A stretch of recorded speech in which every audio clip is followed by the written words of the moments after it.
जीवन में वही व्यक्ति सफल होता है जो अपनी असफलता से सीखता है। और इसका सबसे अच्छा उदाहरण पेश किया था भारत के पूर्व राष्ट्रपति एपीजे अब्दुल कलाम ने। आज एपीजे अब्दुल कलाम का 89वां जन्मदिन है।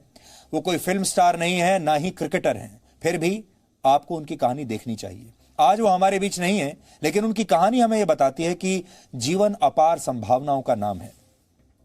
डॉक्टर कलाम बचपन में अपने परिवार का खर्च उठाने के लिए अखबार बेचा करते थे और एक दिन वो भारत के राष्ट्रपति बन गए। इस दौरान उन्होंने विज्ञान की दुनिया में भी भारत का नाम रोशन किया और एक सच्चे राष्ट्रभक्त के तौर पर उन्होंने सैन्य शक्ति के मामले में भारत को एक मजबूत राष्ट्र में बदल दिया। इसलिए आज हम कलाम साहब के जीवन के अलग अलग पहलुओं को समझने की कोशिश करेंगे और आपको बताएंगे कि भारत के 20 करोड़ मुसलमान और भारत के युवा उनके जीवन से क्या सीख सकते हैं।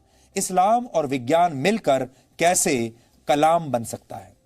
डॉक्टर अब्दुल कलाम कहते थे, अगर आप असफल भी हो जाएं तो आपको उम्मीद नहीं छोड़नी चाहिए, क्योंकि उनकी नजर में अंग्रेजी के शब्द फेल का अर्थ असफलता नहीं था। अब आप सोचिए, अंग्रेजी का एक शब्द है फेल, FAIL, बल्कि वो इसका अर्थ जो निकालते थे वो था फर्स्ट अटेम्प्ट इन लर्निंग, यानी असफलता सीखने की दिशा में पहला प्रयास, उसका मतलब है फेल। और सफलता को लेकर वो कहते थे कि अपनी पहली सफलता पर जश्न मनाने की जरूरत नहीं और इसके बाद आपको आराम से बैठे नहीं रहना चाहिए, क्योंकि अगर आप अपने दूसरे प्रयास में असफल हो गए तो लोग कहेंगे कि आपको जो पहली सफलता मिली थी वो सिर्फ किस्मत की वजह से मिली थी। सफलता और असफलता पर कलाम साहब द्वारा कही गई यही दो बातें हमारे आज के विश्लेषण का आधार हैं। डॉक्टर एपीजे अब्दुल कलाम का जन्म 15 अक्टूबर 1931 को रामेश्वरम के एक मुस्लिम परिवार में हुआ था। डॉक्टर कलाम बचपन से ही हवाई जहाज उड़ाना चाहते थे। जब वो 5वीं कक्षा में थे तब आसमान में उड़ती हुई चिड़िया देखकर उन्होंने अपने शिक्षक सुब्रमण्यम अय्यर से एक सवाल पूछा था कि ये चिड़िया आसमान में कैसे उड़ती हैं। उनकी यही जिज्ञासा कुछ वर्षों के बाद उन्हें देहरादून ले आई, जहां उन्हें भारतीय वायुसेना का पायलट बनने के लिए एक इंटरव्यू देना था, क्योंकि वो इंडियन एयरफोर्स में पायलट बनना चाहते थे। 25 उम्मीदवारों में उन्होंने 9वां स्थान हासिल किया, लेकिन उस समय जो पद थे, पोस्ट यानी वैकेंसी जो थी, वो सिर्फ 8 थी। 8 लोगों की जरूरत थी और कलाम साहब का जो नंबर था वो था 9वां। यानी कलाम साहब पायलट बनने के अपने प्रयास में जरा से चूक गए और असफल हो गए, लेकिन उनका हौसला टूटा नहीं। वो आगे बढ़ते रहे। वो न सिर्फ भारत के सबसे महान वैज्ञानिकों में शामिल हुए, बल्कि देश के राष्ट्रपति भी बने। ऐसे राष्ट्रपति जिन्हें भारत ही नहीं बल्कि दुनिया भर के लोग प्यार करते थे। या आपको यह समझना चाहिए कि अगर डॉक्टर कलाम अपने पहले ही प्रयास में पायलट बन गए होते तो देश को एक महान वैज्ञानिक नहीं मिलता और एक महान राष्ट्रपति भी इस देश को नहीं मिलता। कलाम एक सच्चे मुसलमान थे, लेकिन उन्होंने अपनी राष्ट्रभक्ति से हर बार यह साबित किया कि देश के किसी भी नागरिक के लिए मातृभूमि से बढ़कर कुछ नहीं होना चाहिए, चाहे उसका धर्म कुछ भी हो। आज हमारे देश के उन करोड़ों मुसलमानों को डॉक्टर कलाम से सबक लेना चाहिए जो देश में रहते हुए भी खुद को देश का हिस्सा नहीं मानते। ऐसे लोगों को कलाम साहब के रास्ते पर चलने की कोशिश करनी चाहिए, जो इस देश में 2 कानून और 2 संविधान के पक्ष में रहते हैं। जो लोग मदरसों में पढ़ाई को अपना हक मानते हैं, उन्हें भी डॉक्टर कलाम के जीवन से सबक लेना चाहिए। डॉक्टर कलाम किसी मदरसे में नहीं पढ़े, लेकिन हमें यकीन है कि अगर वो ऐसा करते भी तो भी वो अपने लक्ष्य से कभी भटकते नहीं, क्योंकि बुराई मदरसों में नहीं है, बुराई देश को अपना देश न समझने वाली सोच में है। जो लोग आज नागरिकता कानून का विरोध करते हैं, उन्हें समझना चाहिए कि कैसे एक मुसलमान देशभक्त अपने व्यक्तित्व के दम पर देश का पहला नागरिक यानी राष्ट्रपति बन गया। यानी नागरिकता का भाव कानून से नहीं, कर्म से आता है।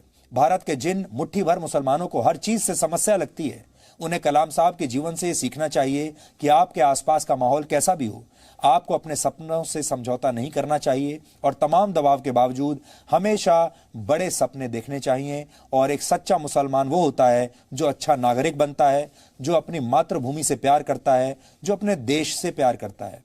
डॉक्टर कलाम सच्चे मुसलमान थे, लेकिन वो राष्ट्रभक्ति की राह पर चलते हुए देश के राष्ट्रपति बने। देश के मुसलमान चाहें तो कलाम साहब से ये सीख सकते हैं कि एक मुसलमान को अच्छा नागरिक भी होना चाहिए। यही बात कुरान में भी लिखी है और हमें लगता है कि मुसलमानों को ही नहीं, हर धर्म के लोगों को ये बात सीखनी चाहिए। डॉक्टर कलाम राष्ट्रवादी थे।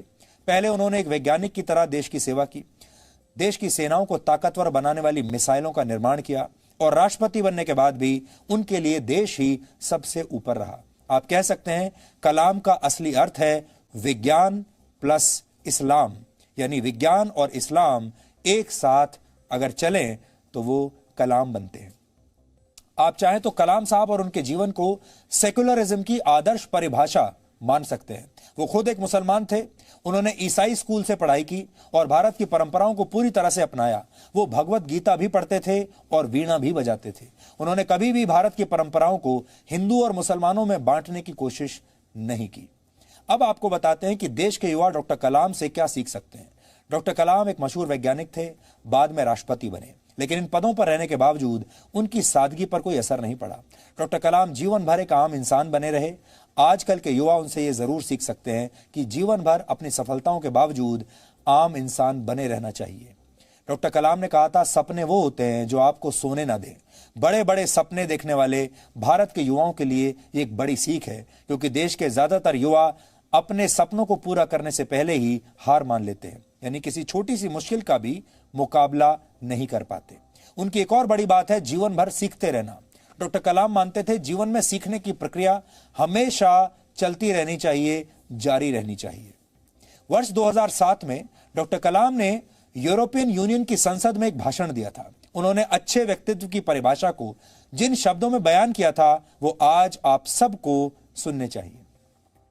As we say in India, where there is righteousness in the heart, where there is righteousness in the heart, there is beauty in the character. When there is beauty in the character, there is harmony in the home. When there is harmony in the home, there is harmony, there is an order in the nation. When there is order in the nation, there is peace in the world.